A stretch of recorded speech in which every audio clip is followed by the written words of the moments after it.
안녕하십니까. 토끼 황제입니다.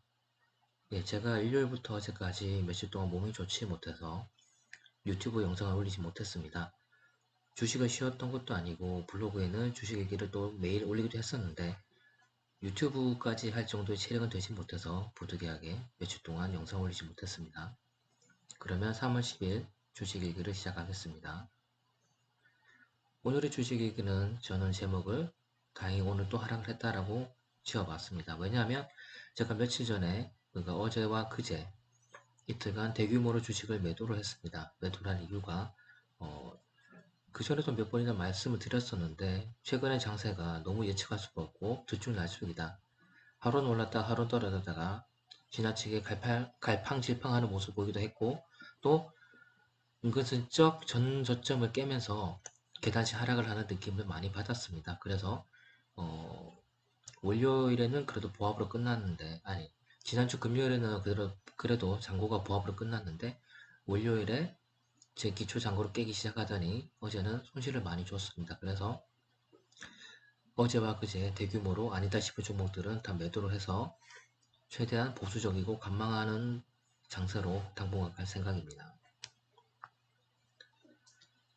그래서 어제 그런 글을 적었었는데 어제 그런 글을 적고 보니까 오늘 아침에 기사가 미국 증시가 반등을 했고 금리가 좀 하락을 했다라는 얘기가 있었습니다. 그리고 테슬라가 20%가 급등을 했다라는 기사를 봤는데 그래서 오늘의 장세가 정말 제가 하락을 예측하자마자 바로 다음날 상승한 이런 재수없는 일이 벌어지는구나 싶었는데 아침에 역시나 상승을 하긴 했었습니다. 그런데 그 상승의 정도가 그렇게 크지 않았습니다. 지금까지 하락을 많이 했고 사람들 기대 심리가 있고 또 미국의 상황을 봤을 때 적어도 코스피가 50포인트 이상은 올라야 되는데 라고 생각을 했는데 그 정도 오르지 않고 살짝만 반등하는 모습을 보이고 은근히 고점을 깨고 조금씩 장중 고점 깨고 내려가는 모습을 보이길래 이거 어쩌면은 장 마감할 때쯤이면 하락으로 마감할 수 있겠다라는 생각을 했는데 역시나 생각과 일치하게 하락으로 마감을 했습니다. 그 얘기는 제 예상이 맞은 것도 있지만 역시나 이 장세가 도저히 예측되지 않는 또 사람의 예측과는 반대로 기존의 경험과는 달리 흘러가는 아주 어려운 장세라는 걸 알 수가 있습니다. 그렇기 때문에 이런 장세에서는 본인의 판단을 고집하기보다는 최대한 보수적으로 또 방어적으로 안전하게 접근하는 게 맞는 것 같습니다. 예, 먼저 오늘의 시황을 말씀드리면 코스피는 18포인트 하락해서 2958로 마감을 했습니다. 그리고 코스닥은 6.29포인트 하락해서 890으로 마감을 했고 코스피는 기관만 매도를 했습니다. 어쩐 일로 외인이 매수를 했고요. 근데 코스닥은 개인만 매수를 했습니다. 코스닥은 외인과 기관이 계속 매도하는 모습 보이고 있습니다. 오늘은 제가 특별히 매매를 하지 않았습니다. 그리고 오늘은 SK바이오사이언스 청약이 마감하는 날이라서 그쪽에 좀 집중을 하는 시간을 보냈습니다. 그리고 오늘의 신고가를 말씀드리면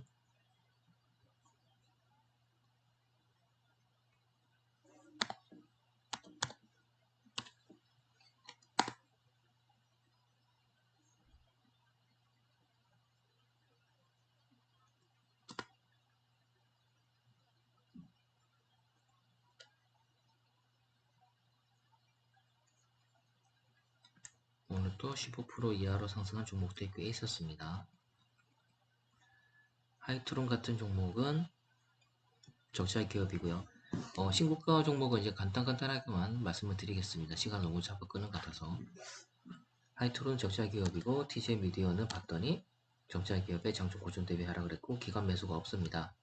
애니능률은 토론반을 봤더니 윤석열 테마주인 것 같고 금강철강이랑 DI 그리고 뷰 같은 경우는 기존 분석 종목이고 제가 매수하지 않기로 했던 종목들입니다. 그리고 사마 네트워크스 같은 경우는 장중 고점 대비해서 하락을 많이 한 종목입니다.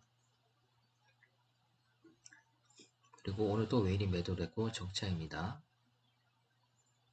CTK 코스메틱스는 처음 보는 종목인데 장중 고점 대비해서 하락을 했고 외인과 기관이 매도를 하고 적자입니다. 이 종목만 한번 살펴보면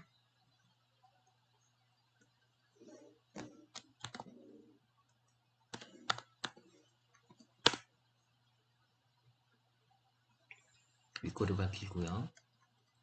외인과 기관이 매도를 했고 분기 실적이 적자입니다. 그래서 이런 종목도 당연히 사지 않겠습니다.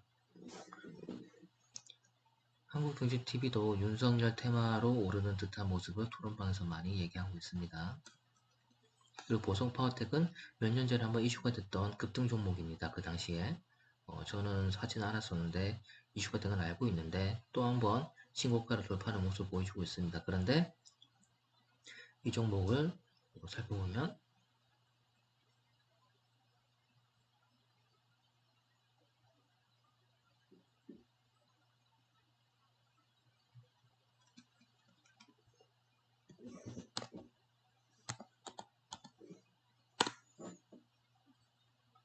보시면 윗꼬리가 길고 외국인이 매도를 하고 있습니다. 기간은 14만 주밖에 안 샀는데 외국인이 66만 주나 거의 4배 이상 매도를 하고 있습니다. 그리고 적자를 보여주고 있네요. 이런 종목은 저는 당연히 들어가지 않습니다. 원래 들어가지 않지만 특히나 요즘같이 방금 말씀드렸던 것처럼 계단식 하락장에는 더더욱 들어가지 않습니다. 같은 식으로 원일 특강이나 벽산, 크라운 헤트홀딩스도 그렇게 들어갈 만한 종목은 아닙니다. 항상 강조드리지만 정치 테마주가 어떤 테마주건 간에 자기가 미리 타지 않았다면 추격 매수는 하지 않는 게 좋습니다. 오늘의 외인 매수 종목들을 보면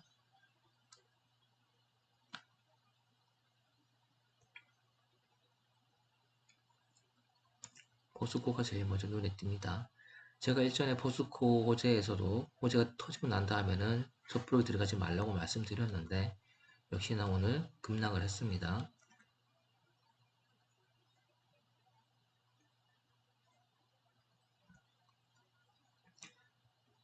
어제 장중에 33만원 찍이 고점인데 하루 만에 37,000원 정도가 빠졌네요. 41,000원 정도가 빠졌습니다. 그러면 10% 넘게 하락을 했습니다. 너무 위험하죠, 이런 종목들은. 항상 말씀드리지만 테마주도 그렇고 이렇게 호재로 인한 상승도 그렇고 자기가 미리 타지 않으면 절대로 섣부르게 들어가지 마시기 바랍니다. 이미 누구나 모두 알고 있는 사실이고 모두가 다 매수를 한다면 반대로 수익을 내는 사람도 있을 테니까 또 추격 매수를 했을 때는 저점에 사서 수익을 내고 빠져나간 사람들에게 설거지 당할 수도 있기 때문에 쉽게 판단하고 몰빵 투자를 한다거나 고점에 매수하지는 마시기 바랍니다. 지난 지주 같은 경우는 오늘 금융 종목들이 대체로 안 좋았는데 이 종목은 어제 제가 익절을 했던 종목입니다. 그런데 오늘은 많이 빠지지 않았지만 이 종목이 이전 매수가 근처로 와준다면 다시 한번 매수를 할 의향은 있습니다. 코스닥을 보니까 코스닥 외인 매수 종목들은 대부분이 제약이나 바이오 쪽입니다. 바이낸스도 포함돼서요. 근데 바이낸스 때문에 제가 어제도 말씀드렸지만 제약이나 바이오는 좀 너무 위험한 것 같습니다. 원래는 제가 이쪽은 건드리지 않는데 바이낸스는 제가 봤던 책에서 추천했던 종목이고 제가 봐도 업종도 나쁘지 않고 재무제표도 괜찮아 보여서 들어갔던 종목인데 이번에 완전 뒤통수를 치는 기사가 떴었고요. 그로 인해서 최근 너무 안 좋은 모습을 보이고 있습니다. 그래서 재무제표를 보고 들어가도 이렇게 뒤통수 맞는 일이 있기 때문에 다시는 저는 바이오 쪽 가급적이면 건드리지 않겠습니다. 그런 내용을 적어놨고요. 스튜디오 드래곤은 제가 7만원에서 8만원 사이에 박스권 매매를 몇 번 먹었던 종목인데 그 박스권을 깨고 9만원과 10만원 사이 왔다 갔다 했습니다. 근데 최근에 조금씩 빠지는 모습을 보여주더니 오랜만에 주가를 봤더니 벌써 9만 1천원까지 하락을 해 있습니다. 이런 종목은 외국인이 매수를 하더라도 들어가지 않을 생각이고 왜냐하면 외국인이 13,000주로 샀지만 그 전까지 많이 매도를 했고 오늘 기간은 외국인 매수보다도 3배 이상 3배 가까이 매도를 했습니다. 이런 종목은 차라리 예전 박스권까지 떨어지는 걸 기다리는 게 낫지 않을까 싶습니다. 작년 중반기가 되겠네요. 내일의 관심 종목은 방금 외인 매수나 신고가에서 특별한 종목 발굴 못했기 때문에 딱히 들어가지는 않겠습니다. 아마 내일도 그렇고 모레도 그렇고 이대로 매매가 없이 끝나지 않을까 싶습니다. 3월 10일 기준 보유잔고는 어제와 같고 SK바이오사이언스 때문에 제가 기존 예수금들을 하나투자로 많이 옮겨놨기 때문에 잔고는 따로 적지 않겠습니다. SK바이오사이언스 청약 끝나고 익절한 다음에 다시 한번 그때 잔고를 기록하기 시작하겠습니다. 오늘 경제 이슈의 첫 번째는 SK바이오사이언스입니다. 며칠 동안 계속해서 이게 이슈가 되고 있는데 저 역시 청약을 했고, 근데 이번에 균등배분으로 바뀌면서 어지간하면 청약자 1인당 한 주를 받는다고 했는데 그걸 뛰어넘게 경쟁이 많이 몰렸습니다. 그래서 기사에 떠들던 30몇만 원인가 그 정도만 넣으면 한 주를 받을 수 있다라고 얘기를 했었는데, 그렇게 해도 최저금에 맞춘 사람들은 어쩌면 한 주를 못 받을 수 있고 그보다 좀 더 넣어야지만 한 주를 받았지 않나라는 기사가 있었습니다. 그 정도로 예상보다도 훨씬 더 높게 경쟁이 심화되었습니다. 그리고 최근 물가가 많이 높아졌습니다. 특히 이슈가 되는 게 대파와 계란인데, 그 대파도 그렇고 계란도 그렇고 밥상 물가가 높다는 기사가 나옵니다. 제가 만약 이쪽에 투자하는 그 원물, 그 원자재나 식료품을 투자하는 투자자라면 관심을 가졌을 텐데, 저는 이쪽 분야에는 관심을 가지고 있지 않기 때문에 딱히 다루지는 않겠습니다. 그리고 오늘은 매매가 없었기 때문에 특별히 복귀할 만한 반성거리는 없었습니다. 예, 그러면 오랜만에 복귀했던 주식일기를 이만 마치겠습니다. 감사합니다.